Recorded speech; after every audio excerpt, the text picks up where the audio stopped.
For the next 25 minutes, we're going to have Donald Light.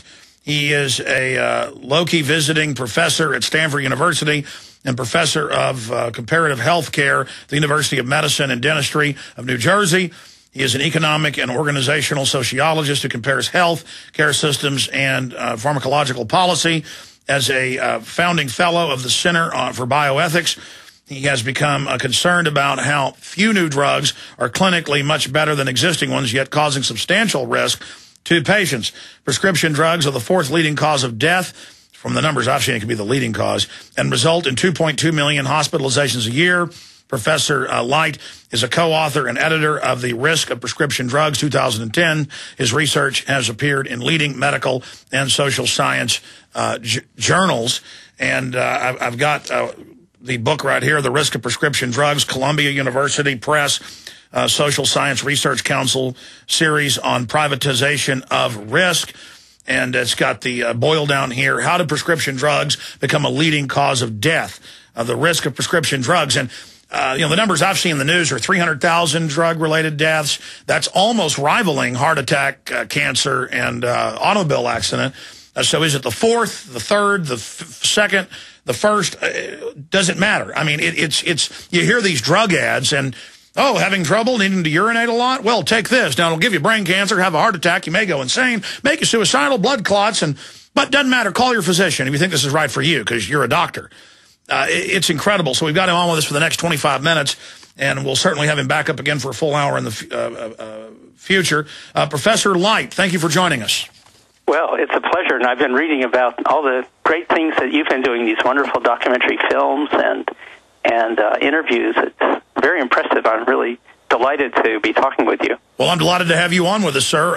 We've got limited time, so I'm going to try to sit back and shut up. If you were talking to a auditorium at a city council and you had 25 minutes to talk to them, what would you say?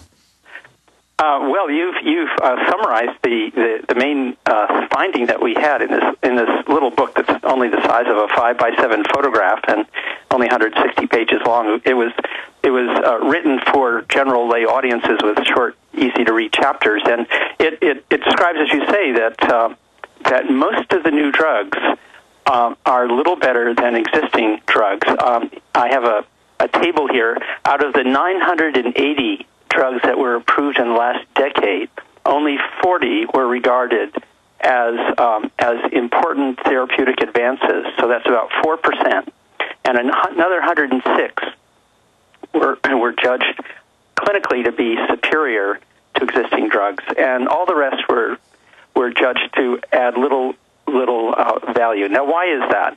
Well, that's because the FDA approves drugs against placebo. A placebo meaning a pill that is inert. So, and you don't know whether you're taking the active new drug or the placebo, and that's what is done in a clinical trial.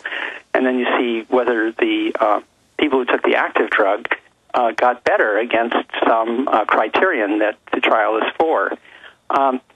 But that means that when the FDA approves new drugs as more effective and better, and drug companies talk about as being more effective, what they really mean is more effective than an inert pill. In fact, the FDA is prohibited from ruling whether new drugs are better than existing drugs. And on the safety side, they approve them as safe with very little evidence about their safety because the trials are designed to minimize evidence of safety. And so the actual evidence they have about whether these drugs are safe for you is pretty minimal. Well, an example I would use, Professor, is I know how to read the insert of a drug. I mean, I'm not a rocket scientist, but I can read it. Yeah. And Gardasil vaccines, they admitted in the trials, killed quite a few people. It caused autoimmune responses. And then of the hundreds of different papillomaviruses, they admitted it only covered 6 or so, and then it said this may not even stop you from getting cervical cancer. And then the literature went on to admit that it's only killing a few thousand people a year, and that's normally treatable. And so the benefits are far outweighed by the dangers, but Merck just comes into Texas, gives a bunch of money to the politicians, and they come out and say, hey, little girls, and now they're saying little boys, you got to take this so you don't get this cancer virus. I mean, right there, it's just incredible. Right. I was told that doing the interview with you was like quickly going 60 miles an hour. So you're absolutely right. I'm not an expert on Gardasil, but you've put your finger on the new blockbuster era. So the companies have figured out that they can make vaccines or vaccine-like things that they will call vaccines because the definition is being broadened for a wide number of conditions. And about every half year, we will see a new vaccine. While for the last 25 years, you didn't see a new vaccine very often. And the prices will be about $70 a dose, and often you need 2 or 3 of those, so it'll be like $200, $300, $400. And you're right that they're the vaccine advocates and the companies sort of market to the public officials in the departments of public health or the Centers for Disease Control simply to get these things on a list. So it's easy, cheap marketing, and then it becomes a part of the requirements for what children should take. And you're right that it's a real worry. Well, it just builds it in that the business model of these companies is to come lobby government to push something on you. But your book, it goes over the real evidence of how much harm these drugs are causing, and more of medicine is just here. Take these drugs. Yeah. So continue going through the serious risks that we're looking at here. Okay. Well, one thing I think is worth saying is that drug companies are amongst our most enlightened and sophisticated corporations, and they do a lot of serious good science. And I live in an area where there are a lot of people who work for drug companies, and there are lots of wonderful employees at those companies. What I find disturbing are what must be executive decisions that are being made many layers above by the people pulling down several $1 million a year in salaries and bonuses, above all the good staff people at drug companies. And one of the main things is that they repeatedly are heavily advertising to people to take drugs for things that they were not tested for or approved. In the last 2 years, Alex, drug companies have paid $6 billion in fines from prosecutions by attorney generals for illegal marketing and getting people to take drugs for reasons that are not approved. This includes Johnson & Johnson.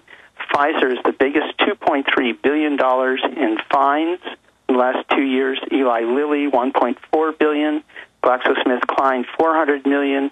Sanofi, Merck, Eli Lilly, every one you've ever heard of, Abbott, and then ones that you probably haven't heard. Listeners may not have heard of.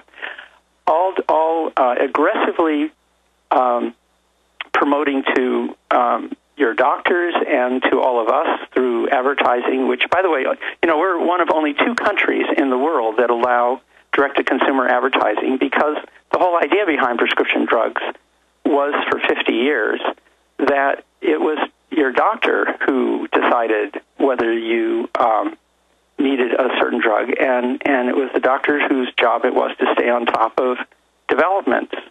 Now with this direct advertising, they're getting patients to go in and tell the doctor what to prescribe, and often for a condition that's not been tested for.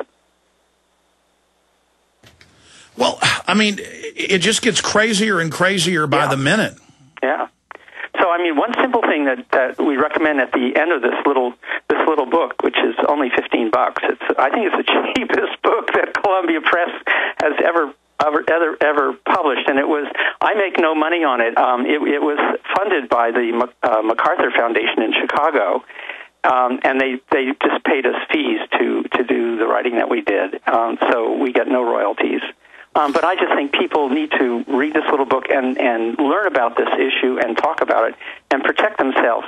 So one thing that's recommended in the last short chapter is that whenever a drug is prescribed for an unapproved use, which is called off-label, but I think unapproved use really puts it on the table clearly, is assigned consent. So your doctor should hand you a piece of paper, might have one sentence saying, I understand that this prescription is being given to me by my doctor for a condition for which it has not been approved, and I agree. And I mean, I think if most of your listeners were handed a piece of paper like that, they'd say, well, doctor, what's going on? Why are you doing this? And well, I mean, we see doctors that and clinics that aren't even checking to see what other medications you're on. And I see even young people now with big, tables just full of different pills they're taking. Right. I mean, and then all these weird drug interactions. What are the numbers? What do we know? I mean, how many people a year die from these drug interactions?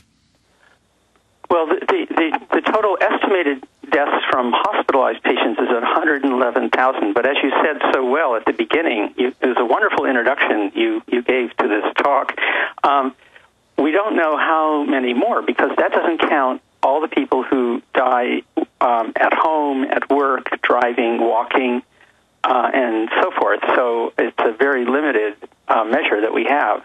And there's one of the things that really appalls me is here is the roughly the fourth, or as you say, it might be the third leading cause of death, and there are relatively few efforts to track and detail studies. So when you ask, well, how many people die from drug interactions, from what's called polypharmacy, taking 2, 3, 4, 5 drugs, I can't think of a study that actually does more than just guess what that is. So we only know about the surface of the tip of the iceberg. Stay there, Professor. We're going to come back and continue to discuss this on the other side. Then Lord Monken's coming up.